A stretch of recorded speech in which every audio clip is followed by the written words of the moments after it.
Welcome, everybody. Today we're going to talk about networking hacks, cultivating relationships, building relationships, planting seeds of business development and personal development, and how we manage those relationships in a better way. That's really what today's topic is all about. My name is Bobby Umar, and I'm doing daily broadcasts here on LinkedIn Live with the Power Connection channel every day, Monday to Friday, 8:30 a.m. Eastern Standard Time. So I invite you to join me to discuss this. The way it's going to be set up, I'll share about 10-15 minutes of my thoughts on networking. I'll open up to questions and Q&A, and we'll have some discussion for the 5-10 minutes, and then we're going to close so people can get on with their day or get on to whatever they're trying to do. So thanks for joining me. If you are joining me, and limits for the camera is right there. Good to know. Thanks for joining me. First, tell me where you're from. Comment below. Let me know where you're from. If you think people should be part of the conversation, tag them below. If you want to share this on your own profile feeds to let people know what's going on, by all means. The topic today, again, is networking hacks, how to build better business relationships on LinkedIn and beyond. So that's really what we're going to talk about today. And meanwhile, I'm going to be loading up the my other feed so I can see kind of what's going on my laptop over here. But let me know where you're from. Today's Friday, so happy Friday. I was thinking about doing, fun Fridays, but, for now, let's, get into networking. And networking... For those who have, a bad relationship with the word networking, I don't like the word networking. Well, let's just get that out of the way. I'm talking about cultivating and building and creating and growing strong, authentic, valuable relationships. That's what it's about. Okay, that's when I say networking, that's what I mean. So if anyone's confused by, my thoughts on that, that's what I'm talking about when I say networking. Whether it's networking, cultivating relationships, creating connections, whatever it might be, that's what I'm talking about. So I just want to make sure people are clear on that before they get all get in a huff about the actual word usage. Okay, so networking, and before we get into the hacks, I think it's good to understand what are some of the important aspects of networking. I mean, why is networking important? Well, let's start with the basic thing, which is they say there are only two certainties in life: death and taxes. That's true. However, I will tell you there's two more certainties in life. You're always going to be dealing with people at school, at work, on the subway, at the grocery store, in your family, with your friends, and you're always delivering presentations. You're delivering presentations at work, third quarter results, at school with your friends and family, convincing them to go see a movie, things like that. So it's a very, very important topic. Now, the reason why those two things are important is because, well, if you're always dealing with people and you're always delivering presentations, that's essentially networking. It's building relationships. So you might as well take the time to get good at it. Okay, and networking and relationship building has huge dividends for anyone who's running a business, to try to build lead generation, to talk to people, to talk to customers and clients, get feedback. It's great for your career, to get mentors, to talk about your career path aspirations, to share your knowledge and expertise. It's great for people who are in school, in terms of talking about people with different walks of life, to figure out what kind of career path you want to do, to help you with your academics. These are all really important ways that networking is going to help you. So I think you have to invest the time and energy to get better at networking. I think it's a very critical aspect to success.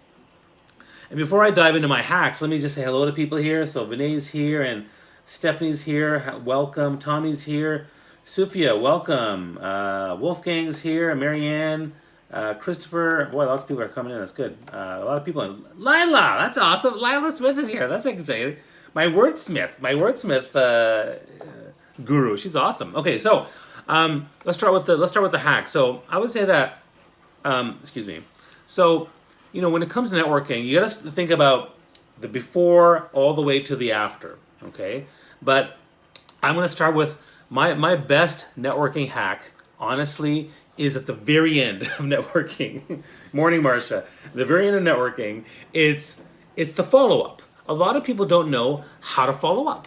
I met someone at a network event or business event, or I got someone's business card. Wow, welcome from Cairo. Let me know where you're from too. Cairo. Are you from Africa? Are you from Europe, Australia, India? Let me know where you're from. Comment below on that too.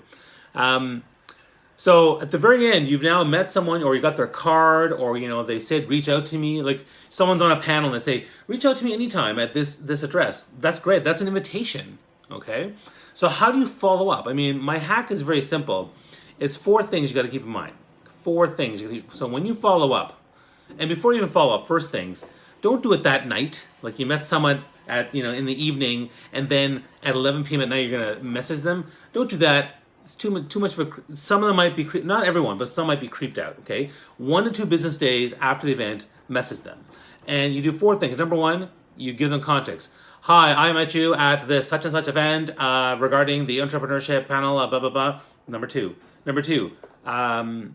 context, context, and then gratitude. So context first, then gratitude. I was really impressed by your thoughts on topic Y, Z, and B. You know, and then let them know, make them feel good, right? Then number 3, go for the ask. What is the ask you want? Now, you can't say, I'd like to spend 3 months with you. You can't say, I'd like to book you for an entire day for free. No, but some sort of thing that will work. Like, I'd like to refer you to a colleague of mine I think who would love your stuff. I'd like to share this article with you. I'd like to ask you for a 5-minute phone call to talk a bit more about this particular topic, this question. Something that's short and sweet, not too much trouble, or adds value to them. That ultimately you want to create some value for them too. And then finally, number 4 tip: keep it concise, short and sweet. Don't go on this long tirade about your history and your life and the challenges you've had. And again, they are important, but you can't do that in the very first follow up with somebody. Okay, so that's the first hack. The biggest hack is the follow up, because most people don't follow up. They just don't. You get cards. I mean, I give out cards all the time, and how many people follow up? I'll give you the stats from my personal example. About 15% of people follow up with me, and about 4% of people will actually, sorry. I should fix those stats. 15% of people at an event will get my card. 4% of people follow up with me, and of that 4%, only 0.4% will actually build a relationship with me. So it's pretty rare. I mean, you want to be the one that actually follows up, creates value. Hey, Dulari from Dubai. Hey, Karen from New Jersey. That's fantastic. Sorry for that accent offends people. So I just happened to just do it. So that's a big hack. Now let's go. Now that I share that one because I think it's the most important one. It is the most important networking hack, which is the follow-up. Because ultimately, networking starts the relationship and gets people on board. But you want to start building a relationship with them. You want to start having the opportunity to talk about your career or your business or your product or create opportunities, cultivate that relationship. That's so important. Now, if people are liking this post, again, sharing your feeds, tag people, bring them part of the conversation. I'd like to get more people part of the broadcast. Again, I'm here every weekday, 8:30 a.m. Monday to Friday, and I'm also going to add a surprise at the end of this this post. It's going to be good. Question. There's already a question. Let's do a question. Is it ever too late to follow up if you drop the ball? Great question. It is never too late. Because you could have dropped the ball and months have gone by, maybe years gone by. If you still have their card and you can provide the context and you can offer that gratitude, most people will respond. Now, for some people, they'll be like, well, okay, it's been a while and that's fine. But it's never too late. And here's the thing. You can keep doing it. You can keep asking them to respond and being persistent, being polite, and being professional to make that happen. So it's never too late to follow up, okay? Because connection takes time, takes work, but connection, as long as you create value, will be something that will manifest if you make the effort. So just start. Don't delay. Just start. If it's something you've been delaying for months and months, get going. Okay, get going. And again, if you have more questions, comment below. Put in some questions there, and let's get more questions in there. So let's go now to the beginning of networking. So way back here. So before you even go to the event, the big hack I would tell you is that to let people know you're coming. So if there's an event, usually there's a hashtag, usually there's a Twitter feed, usually, and again, if you like what you're hearing, you'd also tap like, love, heart, light bulb, whatever that is. So if you're going to an event and you like what you're, they have a hashtag, or if they have like a Twitter handle, an Instagram handle, start talking to them. Hey guys, I'll be at this event next week. Who's going to be there? And see if you can start creating some connection with people and building some buzz and excitement about not only you showing up, but also other people being there and you meet up. I did that a couple of times, and I remember this one woman, we spent like hours trying to find each other. It was a gigantic conference of 5,000 people. But then we did. I was like, oh my gosh, I was so excited. And this was like someone I didn't even know. So, and then she's now still a friend, like 10 years later. So it's great. That kind of hack can really build some buzz around your personal brand. But because then they're like, oh, I'm looking for this person who said they're coming. But then it also adds a lot of value to the person who you've connected with, because they're like, wow, you're making it easy for me. It gives them something to look forward to. Now, So that's the first. Then the other hack is, now you're here at the event. Now, how do you actually enter a room, and who do you talk to? So you open up. There's a room of, whether it's a small event of 30 people or a large event of 100 people or a huge event of 1,000 people. Where do you go first? So the hack, there's going to be people that there's people by themselves, people in groups of 2, 3, a large group of 5 or 6. Which ones do you go after? Well, again, it depends on your objectives. Like for me personally, I'll go after the group of 5 or 6 because I'm a social guy. I can enter a group no problem. I will just start chatting away. And plus, for me, it's about numbers. And then in the conversation, I'll find the ones that I really want to invest in. But that's what I do. But for most people, I think what you should do is you go to the person by themselves. Why? Because, and that's my hack, go to the person by themselves. Why? It's a networking event already. So therefore, the context is networking. Therefore, that person is there to network. So they will not be mad about your approach. It's different than approaching a person alone at a movie theater or at a grocery store, right? Because then you might be creeping on them. But at a networking event, it's okay because the context is networking. Number 2, they'll probably be glad that you showed up because they were looking for someone to talk to. They were hesitant to join a group, and you started talking with them. That's fantastic. So start with that one person. So that's hack number 3 I've given you. And now we have so many questions. Look at this. I gotta go through these questions. Good grief. I like the questions. It's good. Another question. So again from Lila. How can you choose which networking events will be the best fit for you? Good question. So a big part of your networking event selection, you shouldn't just go to every networking event. You should go to where the target audience meets your objectives. So most people, when it comes to networking, have certain objectives. I want to get a job in accounting. Okay, so then you should look for places where accounting companies, accounting people are, or HR people are, because that's where you're going to create opportunities for networking. But you can also have a secondary objective, which is, I want to meet influencers in a certain space. So maybe there's an event that has, a lot of big influencers that are there that you want to connect with, and so that would be one you should go to. It's not necessarily about your career focus on accounting, but it's about meeting influencers. And I know some people who do both, and that's okay too, but part of it's your objectives. If you're running a business in some sort of technology, then again, a tech conference would be a great place to go. Again, a place where you're either going to find people who are potential customers, potential partners, potential clients, potential hirers. These are the places where you want to go that are best for the best fit for your networking. Okay. Now let's see. There's a few more questions here because I'm going to keep going here. Oops, there was one. Do you think networking events are worth hosting? Absolutely. I mean, if you have the time and capacity and you have the right people. First off, you can create a group of people that host networking events. Like years ago, I was with a group of people called Cool Connections. And there was like 8 of us, and we put together these networking events. It was so much fun, but I also got to know those people, and we became really good friends. That was kind of cool, and we helped each other out. So and also now, like, I and DYPB is helping organize the LinkedIn Local Toronto events, and those LinkedIn events are amazing. It's great for brand awareness. It's great for finding awesome people. It's great for trying to talk about your business and what you're up to. So I think it's great because the good thing about hosting an event is you have control and power over certain aspects of it. The guest list, targeting, all that kind of stuff. It's great. So I totally would, and people will want to talk to you more likely because you are the organizer. So I think it's actually a really good thing to have if you want to actually get some traction. Next question: Any tips for introverts for managing the overwhelming networking events? Great question. I did an entire webinar series on networking for introverts, and that actually relates to what I'm going to talk about at the very end of this session, which is I have a special offer for everyone that's on this broadcast, and it kind of has to do with networking, so that's kind of cool, and career development. So for introverts, one of the big things with introverts, number one, is to know your superpowers, right? What are the introverts' superpowers? Introspection, listening, planning, organization, right? These are things that most introverts are very, very good at. Okay, so you should use those powers, which means that before you go to an event, you need to get your energy up, right? So introverts get energy by being alone. So spend some time alone before you go to an event with lots of people, okay? And if at the event you're feeling overwhelmed because there's so many people, and thanks for the hearts, love the hearts, that's so very sweet. If you're going to an event with lots of people, and after 30 minutes or 45 minutes or an hour, you're feeling a little bit overwhelmed, leave. Go outside, take a walk for 10 minutes, recharge your batteries, and then come back in again. So that's the first thing. The second thing for introverts, prepare, plan. So prepare, who do you want to meet? Prepare your objectives and targets.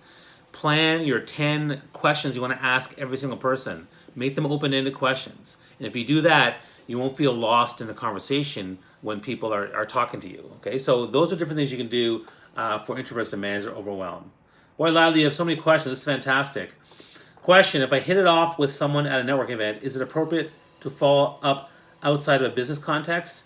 What do you mean by, do you mean like ask them out? I mean, that's an interesting question. I mean, the truth is, like, you have to play it by ear. I mean, if I went to a networking event, I mean, you know, I went to a wedding once and I met my wife.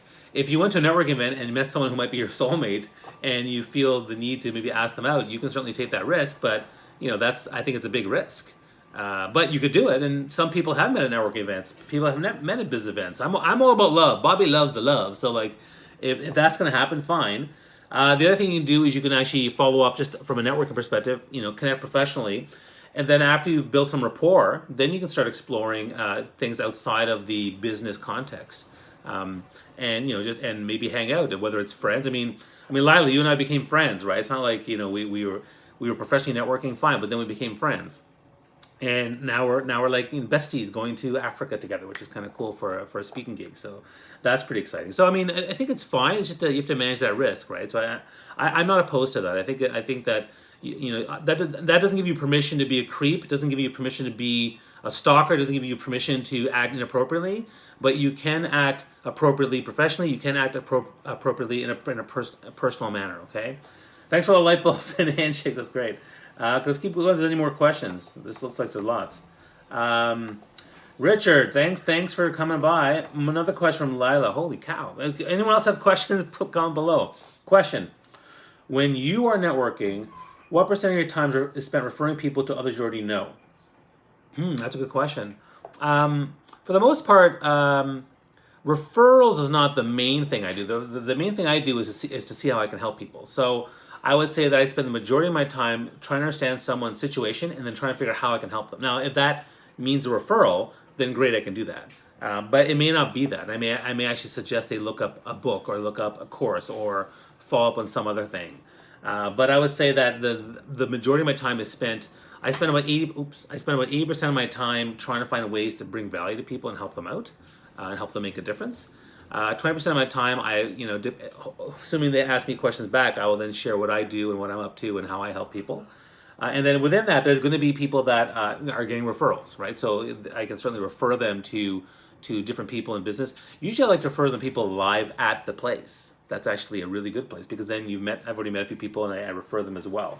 But I would say the percent of my time spent referring people I know is probably like maybe 10-20%, I would say. And it looks like a lot of people are joining the call. Again, more people want to join in, tag them, share some of your posts. Let's get people part of this conversation. And again, you were talking about networking hacks, and this is my LinkedIn Live channel called the Power Connection broadcast. I'm here every day, 8:30 a.m. Eastern Standard Time. At the end of this session, I'm going to offer really something special for everybody that's on this call or watches the replay. And if you want to tell me where you're from below, comment on ask questions, comment on the topics. Let us know exactly, what you think about what we're talking about. And I'm sorry, just moving that thing here. All right, so let me move forward to some more comments. Kamlesh, good morning. Christopher, what type of networking event would you like to see and potentially would attend yourself? Well, I've already kind of talked about that. For me, the place where I'd want to network is any place where there's lots of high-level executives that are looking to become better speakers and build a speaking career or side speaking career along with their business. So that's one of my target things for my speaker mastermind. So I would love that. I also like going to events with younger people who are trying to build their careers or entrepreneurs, young entrepreneurs or fresh entrepreneurs trying to build up their business, because I also have a career development side where I help those people with networking, personal branding, and that kind of stuff. So those are probably the two biggest ones where I like to go and network. Let's see. That's for me personally. Here we go. Richard, yes, a networker, cool. Yes. Okay, another great question. So Lila says, you did a great video content development course with Carrie Twig and Strain Nguyen. Can you explain how networking led to that product? Yeah, that's really interesting. So I have a product. I have this product. Actually, it's actually in the post. If you look at the links below, called Master Your Video Program. And what happened was, I connected with Carrie and String on LinkedIn. We became connections online before we even met live. And then one day, String messaged me saying, "Hey, I'm coming to Toronto. Can we do something?" I said, "Sure." And next thing you knew, we put together a LinkedIn local meetup where she was there. And number two, we convinced her and Carrie Twig to join us and to actually put together a course. And so what we did was we had the network event one night, and we just met. That was the first time we met. And then the next day we met and spent pretty much about 4 or 5 hours putting together an online video course called Master Video to help people with their video content, video storytelling, getting comfortable on camera, creating more confidence. And it's called Master Video. And we built that just in like half a day, or maybe 3/4 of a day. And that was amazing. And so that came from networking, because we were able to find value for each other and support each other in different areas. So yeah, that was really awesome. I mean, again, another great example of how networking can really benefit you in many ways. Lila Smith, again, Network With Me has allowed us to work together, and now we're doing this big speaking gig in Africa, so I'm really excited about that. They come to that. Totes Buddies, Totes Africa, yep. Thanks, Wayne. Let's see, most people just connect on LinkedIn during networking events and just forget about it. Yeah, I mean, that's the thing, the power of the follow-up, the power of creating value for that connection. And again, you can't do it for everybody. I mean, one big question I get from networking is, "Bob, you have 30,000 followers. How do you network with all of them?" Well, I don't. What I do is, for everyone, I do this live broadcast. I'm providing value. It's a chance for you to engage me. I create content, so that stuff I put out for everybody. And then for other people, I'll do more personal messages and more frequent messages. Some people join my newsletter. Some people are subscribers to my newsletter. So, I have different levels in which people engage me, but obviously you can't engage everybody. But if there's someone I really, really want to engage with, yeah, I will make the effort. And I'll tell you, and this is a good segue to my fourth hack. We've talked about 3 hacks today. My fourth hack today is, how often do I follow up? Well, the thing is, you keep following up. You keep following up until you get an answer, right? Now, the way you do it, the hack is to always be polite, professional, but persistent. So someone tells you just the other day, about 2 months ago, someone said, "Okay, you know what? I'm interested in Bobby, I'm interested in your speaker mastermind. Can you email me the details?" I said, "Sure." So I emailed the details, no response. So then I emailed a week later, no response. I emailed another week later, no response. Then I emailed 2 weeks after that, no response. Then I emailed 2 weeks after that, no response. Then I emailed 4 weeks after that. And then what I typically do is I'll email someone every month. And then finally, on the 7th email, 2 months later, they finally respond and say, "Okay, great, let's book a call." Right? Now, I wasn't being mean about it. I don't say, "Where are you? Why don't you respond to my message?" I'm not doing that. I say, "Hey, just following up on our message. Would really love to talk to you. You mentioned interest in my speaker mastermind group. Would love to chat." And that's it. Let me know when you're free to have a call, and let me know if this is the best way to talk to you. And that's all you say. And eventually, you will get the notice that people are interested in what you're trying to say. Some networking events are just good for drinks and snacks. Yeah, sometimes the food is amazing. So you do the food and you're gone. But I wouldn't do that normally. Thank you, Lila, for the kind words here. Yes, okay, cool. Okay, some more questions. Here's a question from Mike. How do you tackle potential clients who we have a contact with either an event or via phone call, but have sort of drifted away due to different reasons? Do we keep following up with them until we reconnect, or take a pause for some time and then come back to them? That's a good question. I mean, Mike, it really depends on the contact. I mean, the truth is, you can keep contacting them persistently to see if you can get a response about what's going on or why they've drifted away. You can also take a break, and that's fine too. I mean, if you feel like it's not working for you, you need to take a break, or you feel like they've drifted away for reasons that you're not sure about, or and it's probably something you maybe need to give them a break, then you can totally do that. You can totally give that break and get back to it. The truth is, you can always connect with somebody, and you can always be polite and professional and make sure that you're asking the right questions and doing it in a nice way. Polite, persistent, professional, Sajid Kumar. That's the key to the follow-ups with people. All right, wow, we have a lot of people on the call now, so let me talk briefly about the special offer after people. So you notice that during all LinkedIn Lives I've been doing every day, I put in links below in terms of, to my website, for Ray Allen and DYPB and all those other ones. But today I'm going to offer something special, which is one of the ones I'm trying to promote is, if you look, it's called my Patreon page. And that's really about, Patreon is a platform for me to help people with career development.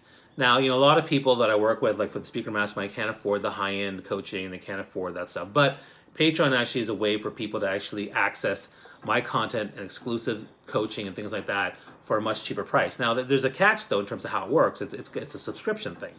But again, if you look at the offers, it's actually quite good. So what I'm going to tell people is that the first 5 people from my broadcast that signs up for my second tier or higher, which is $10, it's basically $10 a month. So basically $120 for a year, or the higher level tiers, each of that person is going to get a 1-hour professional coaching session for you on whatever it is you're working on for your career or for your business, whether you're trying to ramp up your business, whether you're trying to transition your career, whatever it is you're trying to do. I'm going to offer that for everybody. So that's a pretty good value.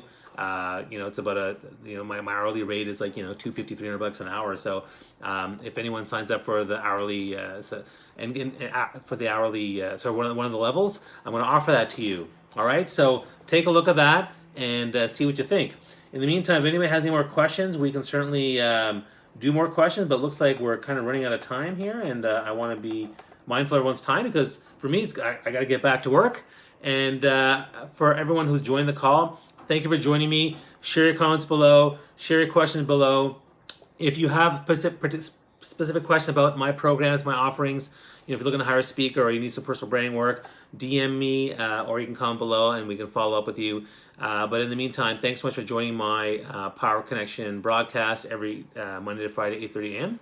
And I will see you on Monday. Have yourselves a wonderful weekend, and we'll talk soon. Take care. Bye-bye.